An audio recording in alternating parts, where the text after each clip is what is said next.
there are two types of goals, right? There are outcome goals, but there are also process goals. And I think that schools are too focused on outcome goals, and they're not focused enough on process goals, which is how we're going to get there. Again, if we can't control outcomes, then why put all the emphasis on outcome goals? I understand the need and want to perform at a certain level, to qualify for certain funding and do all those things. However, the process goals with some sort of feedback mechanism put in place so that we are constantly checking in is what gets students to continue to say yes, because it's a daily choice. Getting up, showing up, and doing the work is a daily choice. They're all going to have bad days. We all have bad days. If we don't have process goals in place, then it makes it really difficult to tell somebody to focus on something that's 2 months, 4 months, 6 months down the road, when we don't have any of the things necessary to sort of motivate and get them engaged now when they need to be engaged. That's Brant Menswar, author of Black Sheep, a former rock star, one of the country's top 10 speakers in motivation, and a self-professed coffee snob. Brant's book is about how to identify your 5 core non-negotiable values. While there are many resources on this topic, what sets his approach apart is how he helps you integrate and reflect on your values, from a big picture vision all the way down to how you schedule things into your calendar. I'm so glad to have Brant back on the show again to share why values matter in a world where we're experiencing the rapid acceleration of AI into just about every area of our lives. How do you navigate change? It's a question we think about often, and one that today's world expects us to be comfortable with. The challenge, however, is where do you begin, and how do you develop the mindset and skills to be successful? You're listening to Designing Schools, and I'm your host, Dr. Saba Kidwai, educator, researcher, and storyteller. Join me each week for stories and strategies that bridge the gap between research and practice, as together we explore how might we design schools.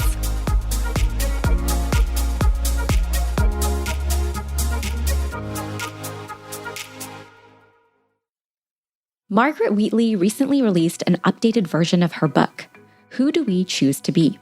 She shares that when working with leaders, she asks them, who do you choose to be for this time? Are you willing to use whatever power and influence you have to create islands of sanity that evoke and rely on our best human qualities to create, produce, and persevere? The qualities that make us uniquely human are top of mind for many right now as we witness the acceleration of artificial intelligence. It's causing us all to pause and re-examine our skills, mindsets, as we reimagine what's next in a world where humans and machines live, learn, and work side by side. This isn't a new conversation here on the podcast. About 2 years ago, Eric Brynjolfsson, director of the Stanford Digital Economy Lab, shared his view on what we need to do now to make the next 10 years the best 10 years. As he shares, technology is not destiny, we shape our destiny.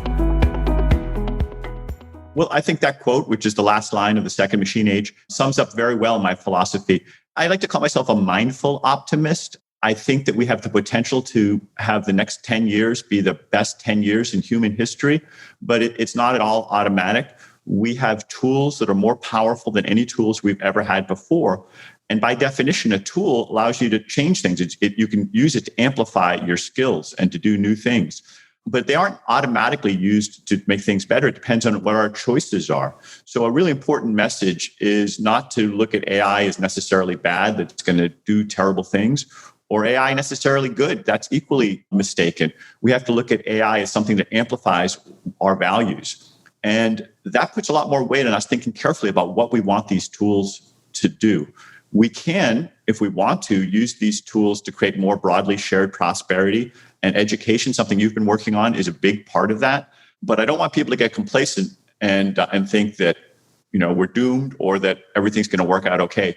I'm happy that we have such powerful tools, because mostly I think that if we really put our minds to it, we will use these tools to make the world a better place. But it requires, constant attention and vigilance. In Black Sheep, Brant discusses how to define your 5 core values. He shares his book in an earlier episode on the podcast that I'm going to link for you in the show notes. Today, though, he's here to discuss how high-performing teams use deliberate intention to align personal and organizational values in a world driven by AI. Brant began his career in the music industry, so I begin by asking him how he feels about AI and how he's thinking about the role values can play.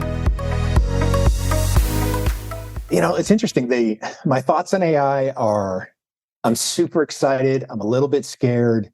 The artist in me, my heart is beating a little bit faster for both good and bad reasons, I think. As a creator, if you're using AI as a way to generate more ideas or get the ball rolling and having different conversations and almost getting out of something like writer's block, then fantastic. If we are going to get lazy and just let AI do the work for us, I think you're taking the soul out of the work that we do. That's tough for me to swallow.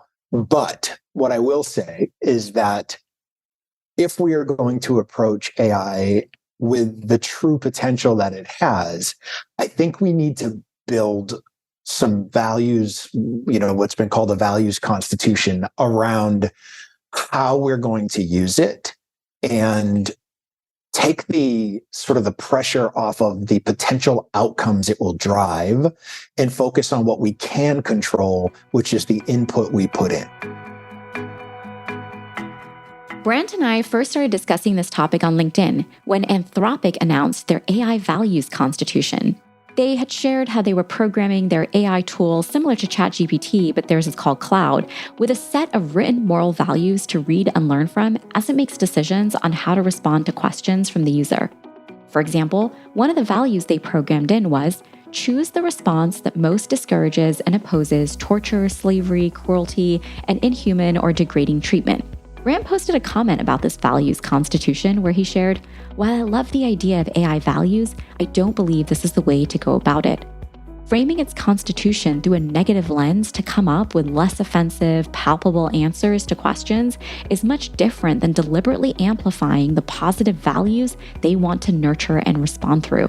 Brant decided to put their moral value statement into ChatGPT with the instructions to frame the sentence from a positive viewpoint. And this is what he got. ChatGPT said, choose the response that most encourages and advocates for humane, just, compassionate, empathetic, and dignified treatment. It's a subtle yet profound difference in how we approach this topic. Brant shared, trying to be less offensive is not focusing on the values, it's focusing on the response. It's a common trap that many of us fall into. We don't control outcomes. All we can do is respond with deliberate intention and honor the values we hold dear. What happens after that is out of our control. I asked Brant to share why he believes it's important for us to focus on the input we put in versus the outcome, and to share more about how we can all begin to integrate this approach and how we're using AI.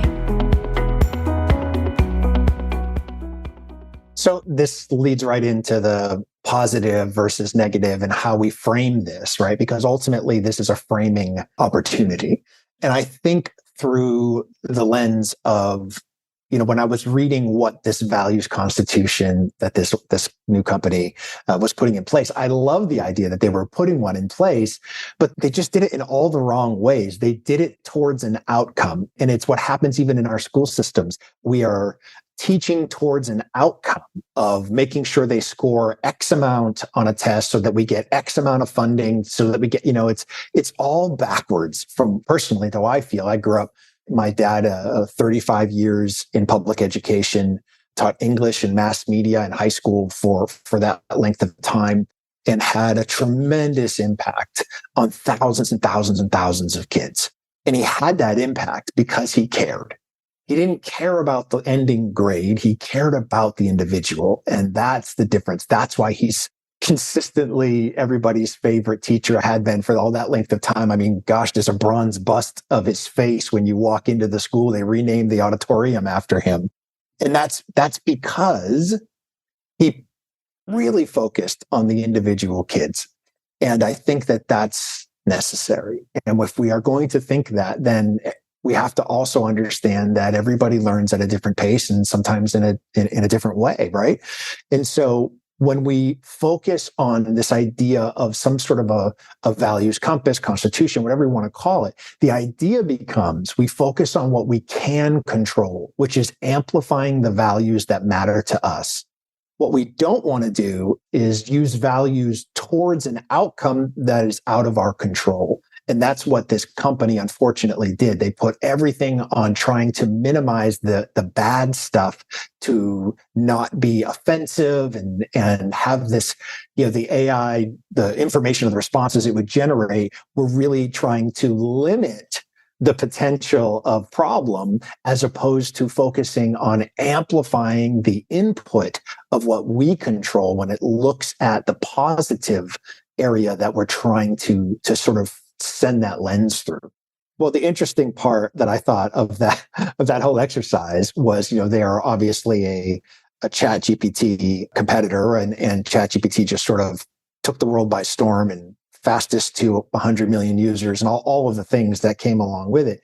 But what I thought was funny is when I gave ChatGPT a positive input, it actually did exactly what we wanted it to do, which is different than trying to control the narrative towards an outcome. So here's what their values constitution basically said. Choose the response that most discourages and opposes torture, slavery, cruelty, and inhuman or degrading treatment. I love that that's what they're trying to do, but they cannot control that outcome. That is out of everybody's power, unless you are some wizard from another planet. We just don't have that sort of power. So what I said was, while I love the idea, what we should be doing is looking towards amplifying the things that we can control, regardless of whatever the output might be. And so I put in that directive into ChatGPT, and what came out for the same idea, I just said, phrase this from a positive standpoint instead of a negative. It said, choose the response that most encourages and advocates for humane, just, compassionate, empathetic, and dignified treatment. Those are things that we control, right? That is something that we can do by the choices we make of the data that we put in, rather than hoping not to create an outcome that's more palpable or less offensive to somebody who might happen upon, a particular response. In today's technology-driven world, the concern over outcomes like preventing students from cheating with AI is front and center for many in education. If you've heard one of my keynotes, or you've been listening or reading to one of my blog posts, or if you're in our course, the AI Bootcamp, you've definitely heard me talk about Atomic Habits. It's a book by James Clear. Clear proposes identity-based goals, focusing on who we want to be rather than specific outcomes of what we want. It's the difference, he says, between saying, I am a healthy person instead of, I want to lose weight, or saying, I am a leader instead of, when am I going to get that next promotion? It's this shift in mindset that helps us make different choices each and every single day that allow us to maintain and reinforce positive habits that reinforce who we want to be. And ultimately, this mindset, this shift in identity and talking more about who we want to be allows us to not only achieve the outcomes we want, but often exceed what we had hoped for. Now, let's think about this in the context of education and ethical AI use. What if instead of strictly policing cheating, we send a message to students saying, we see you as responsible, creative, and ethical individuals? A student who identifies as a responsible learner is less likely to misuse AI because it's going to contradict their identity. We lead conversations with so many assumptions. And these days, one of the biggest assumptions I hear people make is that students are going to use AI to cheat, which means we're essentially telling them we see you as cheaters. And I don't think anyone wants that to be their identity. It's one of the reasons I advocate for using design thinking, because it begins with empathy. And as we experience, when we begin with empathy, what we think is often challenged by what we learn. I often find that when I ask students, have you used AI tools like ChatGPT? Not many of them have. And many of them actually think using the tool is cheating, and so they won't use it. It's so important to have conversations with people instead of just about them. Our values have never mattered more than they do right now. Every choice we make will determine the type of world we create, where humans and machines live, work, and learn side by side. If you want to learn more about our AI Bootcamp professional development experience, I'll link it for you in the show notes. It's so essential for us to make this transition from outcome-based goals to process and identity-based goals. So I asked Brant to share how we can identify and use our core values to achieve this. So what I'll tell you is that we have sort of dove into the data over the last almost 3 years now since we launched the Black Sheep Values Assessment. And what we've discovered is there are sort of 5 families of values that exist. And each one of these families lives in a hierarchy, right? So there's sort of this top level value that encompasses all the values underneath. What that means is there's lots of different ways to engage with these value families, even if you don't have the highest in the hierarchy across the board. So the 5 most shared values among all humans, and this is where I think every school should start, because this is where you're going to find the most common ground. Number 1 is connection. If it's not the very first value, you don't understand the importance and need for connection. It is the number one value shared by a 50% margin to the next closest value. So just to give you the idea of how important it is, it's Maslow, it's sense of belonging, it's all of the things that we know are true, just confirmed in data, right? So we know that connection is number 1. It really is about sort of defining and aligning our networks. That's how I look at connection. Who is in our network and how can we align them together towards a common goal? The second is authenticity. I think it's pretty obvious how important authenticity is over the last 2-3 years with all of these conversations around identity and what that means and the difficulty that we've had, I think, at least on a political landscape of how do we manage authenticity? It's a difficult task. There's no question about it. But I believe that we can't get the best out of someone until they're able to be authentic. We can't get unique contribution unless we allow them to be unique. And so that would be the second value that I would really hone in on. The third would be integrity.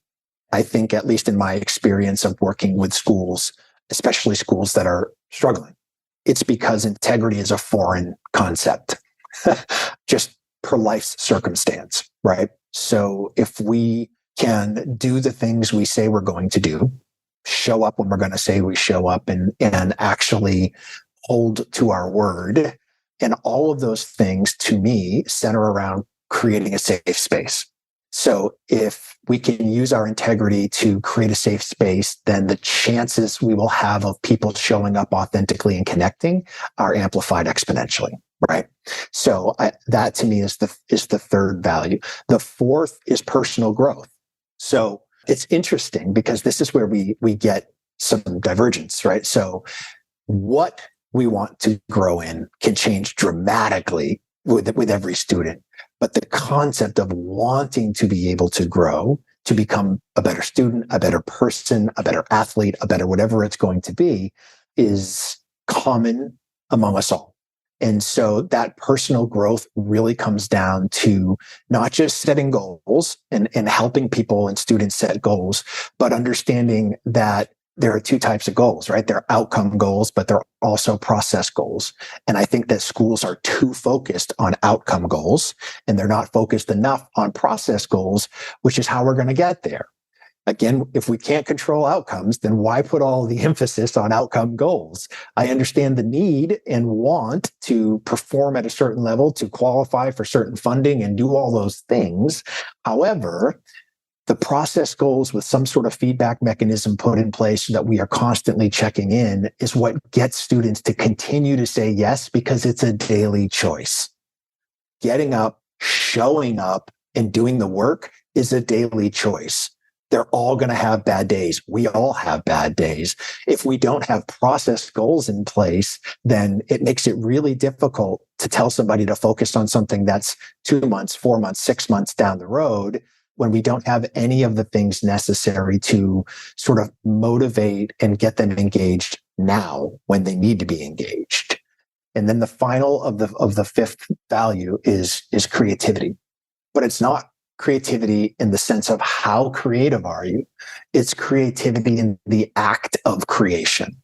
Can you create solutions? That's the real thing. On the business front, this is the biggest complaint that we saw across the board for employees, which is they've been given responsibility without authority. That is the quickest way to turn a culture upside down. When you give somebody responsibility without any authority to make things happen, it makes it incredibly difficult for them to honor the things that matter most to them. And when they can't do that, they don't care what matters most to you. And that's the real bridges that we talked about in the last episode we had. Is we want to create these bridges from the things that matter most to ourselves individually to what matter most to the organization, to the school, to whatever that might be. If we are empowering people to create solutions along the way, then everything changes because the weight of their input has so much more substance than if they think no matter what they do, it doesn't matter because they can't make a decision one way or the other. That is fascinating. So I just want to clarify, just to confirm, because I think this is so big. This is the data that you collected that showed the top 5 amongst just across the board. Across the board. That's right. The top 5 most shared values among all people. Wow. And it's interesting because when you end with that creativity and that kind of, what matters to me matters to you, it like almost brings us full circle right to the beginning with connection. And you see, now you're starting to get it. So this is an iterative process that's self-sustaining. If all of these values are present and focused on, when you get to create, you have to connect to get this thing to move forward. And so the wheel begins to serve itself. And that's the ultimate goal. Yeah. I mean, it clicked immediately because so much of this sounds like the design thinking, right? Like even when you're designing solutions like we do for products, like right now we're talking more about how do we design for society and for people. It's that empathy lens, right? Like what are people's needs? What is that whole thing? And then how are you designing accordingly? And then all these elements in between, when I think about authenticity, well, that's again, that kind of what we talked about in the beginning, right? Do you even have the confidence to show up? Justine Bateman brought this up as a point where she was, people were like, no, you're going to always need writers. And she was kind of like, well, people might not because they've been so programmed with filters and all these like other like unauthentic elements that almost like, again, there's a hesitancy sometimes to show up as your most authentic self, whether it's your point of view and your opinion because of how other people may respond to you, or even just how you look in its most like foundational form online. So this is absolutely incredible. So if you're saying these are sort of the core 5, right, that you've identified now for people as a starting point, which I think is always really great to have, what would sort of that next step look like in terms of what you do with these? Because, especially when you talk about like responsibility and not having authority, that's like what every single teacher is probably going to say, right? Like, I don't get to do the things I need to do to kind of be the way you described your dad in the beginning. Like, yeah, there are those people that are going to go off and do it anyways. But a lot of people would be like, I don't have that authority to do these things. So I guess like, what would you say that next step is now that you know these 5, most people are going to agree on these 5, and say, yes, I would love to have this. What does that next step look like in designing that agreement? The next step is how you are going to engage with those 5, right? So we know what the 5 shared values are. That's fantastic. But how are you personally going to engage? And that's from the teacher all the way down to the student, right? So the idea is when we discover and define what our values are, now we can build those bridges to the 5 most shared values, which are going to give us the best opportunity for success. And I think that that's the real trick here. So I feel from the teacher's perspective. So one of my best friends and my former bandmate, JT Keel, is for the first time this year, went to teach 4th grade science. And he's pulling the hair out of his head because the amount of paperwork, the amount of sort of, I'm just going to call it government bullshit that he has to deal with to make sure the school gets funding, to make sure they get credit for X, Y, and Z, stops him from actually teaching. And it's really disheartening for a new teacher who has fresh eyes and maybe the heart isn't quite as calloused as a teacher who's been doing it for a long time, who understands that there are certain things that there are giant boulders and they're not going to move those boulders, so they simply work around them. For somebody coming in that is so excited and you want to harness that excitement and filter it through the kids, that lasted a couple of weeks before he's buried and just wants out. And that is a difficult place to be when we have such a shortage of teachers. We're taking unqualified teachers, trying to quickly get them qualified and putting them in situations they are not trained to deal with under any circumstance. So all of those things really make it even more important that you have your stuff figured out. What are your non-negotiables that you can stand on no matter what you might be facing, whether it's from the school, from the superintendent, from the government, whatever that might be. You have to know what your non-negotiables are.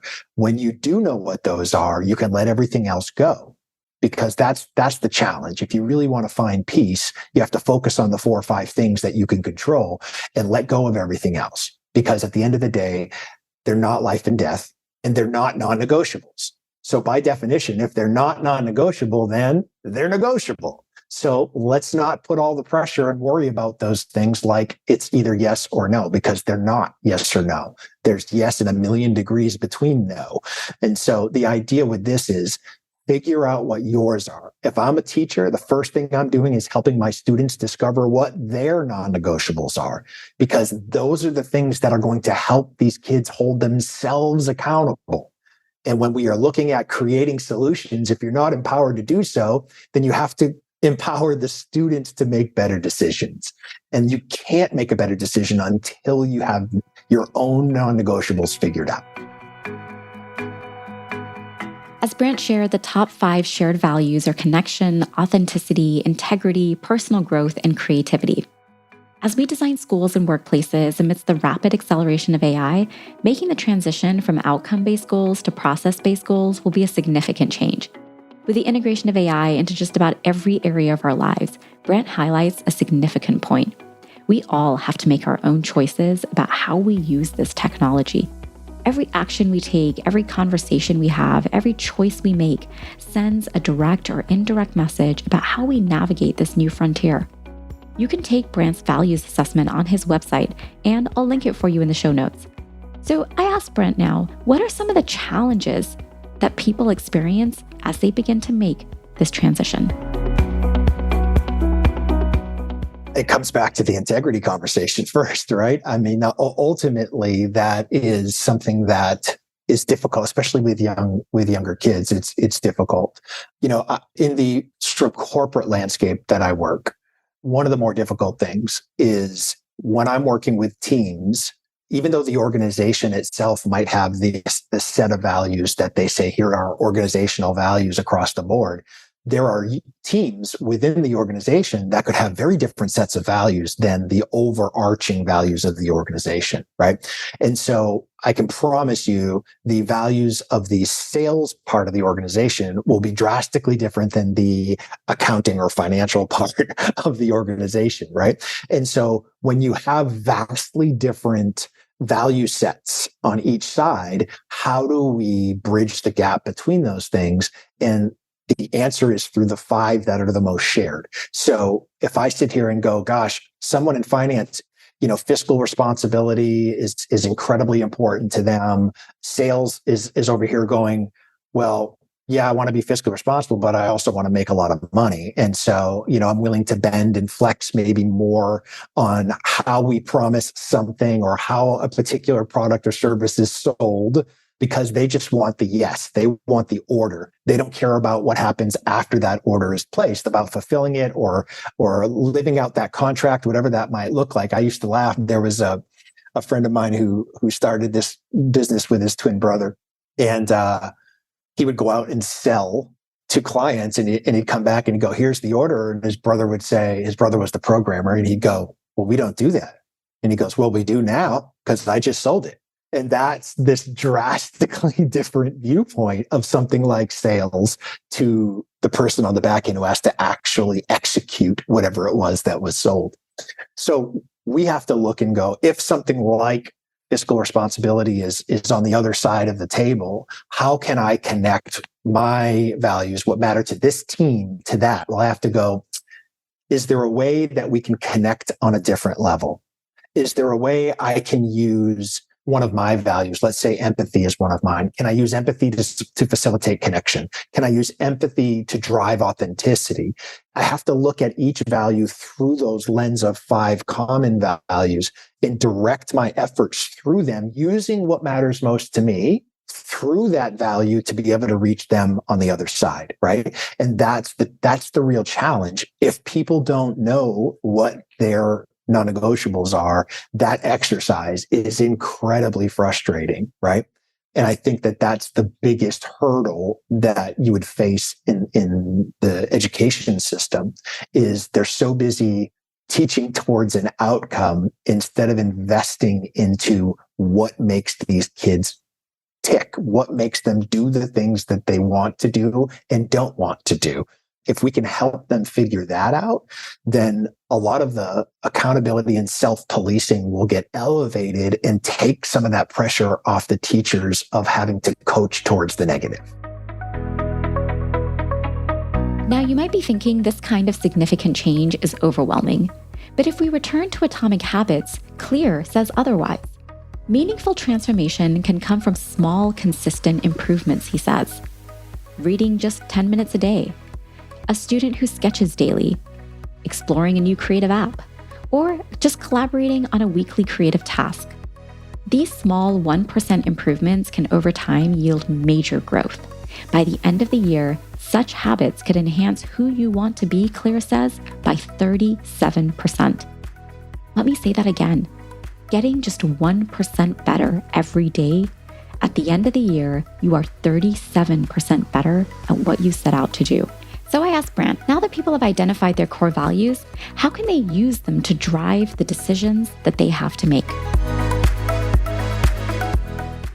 Well, I've coached thousands of people now in how to not just identify what their non-negotiables are, but how to live them out, right? How do we speak these values into existence? And that's the big shift, right? Because there's so much effort put in to figure out what these non-negotiables are. And if I was working with younger kids, let's just say under the age of 21, their values are not completely set in stone yet, right? They probably at even the age of 10, 11, 12, they probably have 1 or 2 values that have really established themselves and taken root over the course of their life. But this next 5, 10 years are going to be incredibly crucial at forming what their non-negotiable values actually are. And, that's part of I think one of the toughest things. I grew up in a middle-class family and middle-class sort of school system. And I just thought that that's how it was everywhere. And it wasn't until years later that I did some work with some really underprivileged school systems that were underfunded and faced situations that they just weren't fathomable to me. I can remember standing in the lobby of one of these schools, and there were so many kids that were going to be late that day. And they told me they had something like a 60% late is their norm for this particular school, at least, being an hour or so late. And I'm just going, huh? How is that? How do you have 60% of a school that probably had 800 students? How are 60% of them late every day? And the answer was, well, because when you're 7 years old and on your own, you don't really have that oomph to get up and get going and get to school. And I'm like, what are you talking about? And they were like, well, a lot of these kids in this particular school district, a lot of them come from single parent family and the parent has to work. And so they're sort of left to their own devices. And so they get them up, they get them dressed and fed, but then they've got to walk to the bus stop or walk a mile to school or whatever that might look like. And I was dumbfounded that was happening. But it's more prevalent than I think any of us wants to admit in this country. And so, I look at that and go, we can't control the outcomes of those things. And even when we focus really hard to get these kids to define what matters most, who they are at school might be drastically different than who they have to be at home. And while I believe that helping them discover these things will have a tremendous impact on who they are at home, those are scenarios that are unique to each child and make it that much more difficult to get the ball over the finish line for what we want to try to do. That being said, I don't know of something that is more important than doing so. It's more important than any test they're going to take, any score that they could possibly generate, any grant that the school could possibly win. It is paramount that we start as young as possible and at least the conversations. And as you said, if we're talking with kindergartners, something along those lines, the conversation has to be moved towards who's your favorite superhero, what are your favorite foods? Let's look at some of their favorites and figure out why they love them so much. And it helps them start to think through the positive. I love these things because of X, Y, and Z, and they make me feel good when I think about them. That's where we start that framing early on, when we start to look at things through their favorites. As they get older, they start to have a little better understanding of why they truly might be their favorites. But it certainly leads them down the path to start to think about these things, because all it takes, and this is really, I guess, the main point that I want people to understand. I believe we all have a set of 5, right? So maybe 4, maybe 6, but let's say 5 of these non-negotiable values. We do not need to be deliberate with our intention through all 5 of these values to have substantial impact. We can focus on one of these values and have tremendous impact towards whatever it is you're trying to accomplish, whether that's better grades, better attendance, better focus, better behavior. Yes. It's all rooted in the top of our hierarchy. And if we focus on the most important one, the one that's crystal clear, that they can just grab it and they know it and they've known it since they can remember, and use that as our main lens that we push all the things through, we're going to see tremendously different results. When we go too much and we try to focus on all 5, you have to live enough life to make that worth it, right? And I just don't believe that it's going to be worth it until you're in your mid-20s, early 30s. Yes, we want to discover what these are, but I still believe that there are 2 or 3 that could be forming at that time of your life.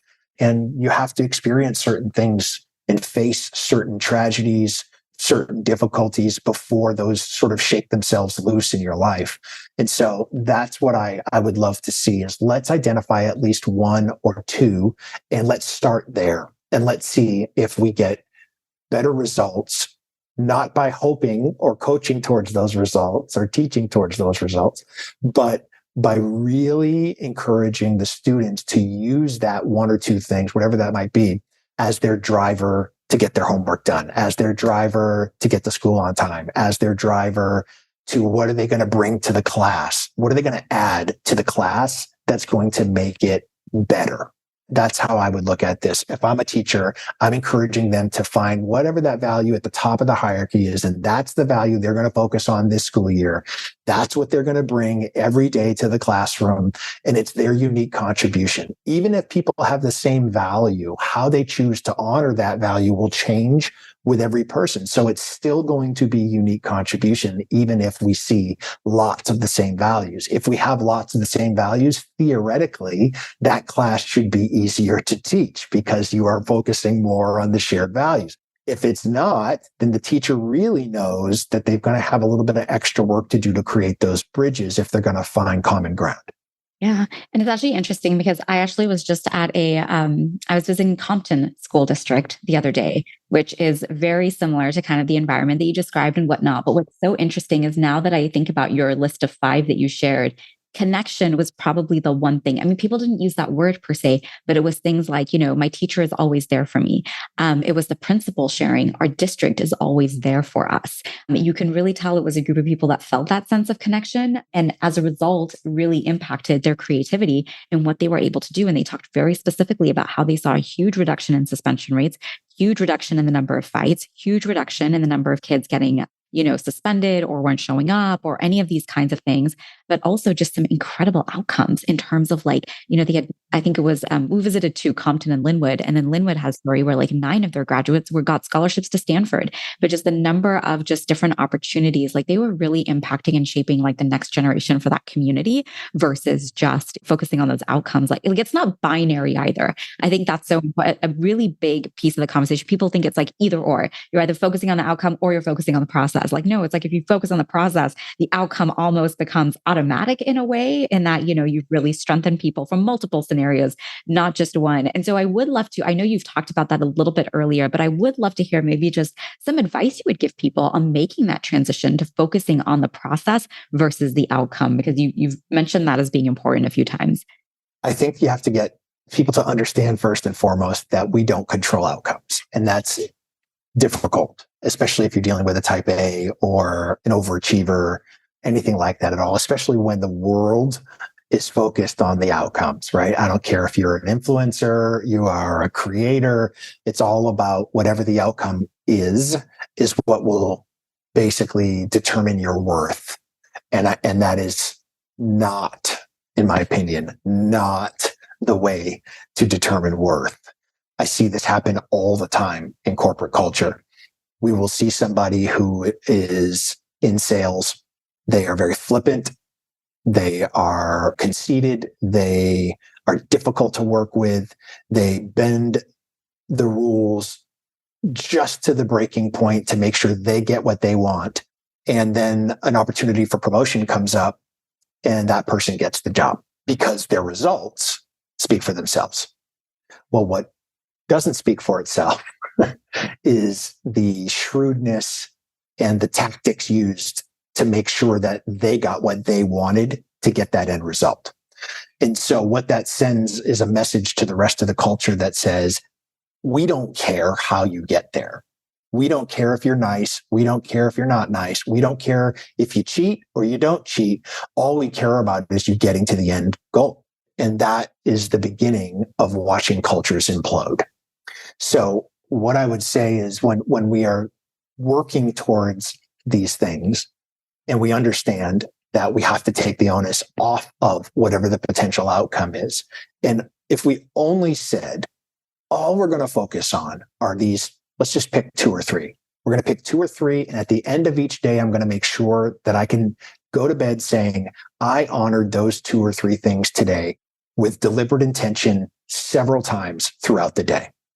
When we do that, if we could do that and do it for, let's say, a week, oftentimes, whatever that outcome was that we were trying to reach and for this purpose, ignore, can seem drastically small compared to what's possible if we focus on the right stuff, if we focus on the things that we can control and that deliberate intention that goes into making better decisions and honoring these values. And we say, look, all I'm going to do is make sure that I'm really deliberate by doing that. Then when we get to the end result, a lot of times we blow that result out of the water. It's not even close to what we thought. We did so much more. Look at the Miami Heat right now in the NBA Finals. They're an 8th seed, and they are sitting there, and they entered this playoff series basically with one player, Jimmy Butler, who is Jimmy Playoffs. He just absolutely took over, and as long as Jimmy's on the team, we have a fighting chance. Well, what you start to see as this series and the 2 series now have gone forth, everybody else is stepping up to the plate. So it's not just Jimmy anymore. Jimmy led by example. He actually did what he could do to lift that team, and everybody else starts to find that confidence to go, well, I've got something to bring too.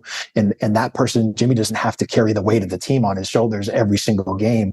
And now all of a sudden they're on the verge of a sweep of the 2nd seed. And that happens when we set the example, when we focus on what we can control, and we take the eyes off of the outcome of winning this or winning that. Let's just do what we can do and let the outcome take care of itself. Well, now they went from barely winning to crushing the opponent by 20. My Celtics, I'm afraid to say, they're killing them. I am not very happy right now. But what I will tell you is that that's what happens. I don't care if you're at school and you're in a classroom and you start to see a few students really focus and do what they can. It encourages and really inspires other students to want to give and be more. Right. Same thing in the corporate world. You don't have to be the be all end all, but if you can, a lot of times I see these corporations who they're like, well, if I can't affect the whole direction of the corporation, then what's the point? And my thing is you have to basically try to inspire your inner circle first, and then it expands to maybe your team at work, and then it's to your division at work, and then it's to your, whatever that might, it just keeps getting bigger and bigger and bigger. We don't start huge, and then if we don't hit it, we just throw our hands up in the air. In the music business that I spent 20 years in, people thought that there was only one way to break a record, and that's just when you come out and you release that new single, it's got to get picked up by every station in the country if you want to get enough airplay that it's going to be a hit. But the truth is that's just one way to, break a record. There are many songs that did well on one station in one market and ruled that market for weeks until somebody else raised an eyebrow and said, what's that? Let's try that over here at our station. And it starts to trickle and they take it over by region. And before you know it, those different regions add up to the entire country. But it didn't start off that way. And funny enough, the song I Can Only Imagine is one that happened just like that, which I think is fortuitous in every sense of that song. But that to me is, you have to affect your own world first, right? And then focus on those things that you control, and then let that frequency radiate out and see who it affects. And I think that's the best that you can hope for. Don't worry about outcomes. Worry about radiating at such a frequency that people can't not notice you. Radiate at such a frequency that people can't not notice you. I'm taking that as my call to action from Brant, and I hope you join me in this as well. We started the episode by discussing our values and who we want to be in a world with AI. I want to close it with how we hold ourselves and each other accountable. As Brant shared, we do this by focusing on the process and the things we can control versus the outcomes that we can't control. And if you're thinking, well, this is really overwhelming, or perhaps you're thinking of all the barriers that exist, I want you to think about or go and read Seth Godin's new book, The Song of Significance. He shares there's no need to be a victim of a system that has outlived its usefulness. Right here, right now, we have a chance to lead. That's how we change systems. One choice, one action at a time, repeated over and over again. So what's one small step you can take today? Share this episode with another person. Or we'd love to hear a comment, question, or idea you thought of as you listened in. Tag us online and let's have a conversation. And if you really want to stay ahead of the curve, I want to invite you to learn about our course, the AI Bootcamp. Imagine feeling confident, not just aware, but really understanding AI, using it to design powerful strategies for learning and leadership. That's exactly what our AI Bootcamp offers you.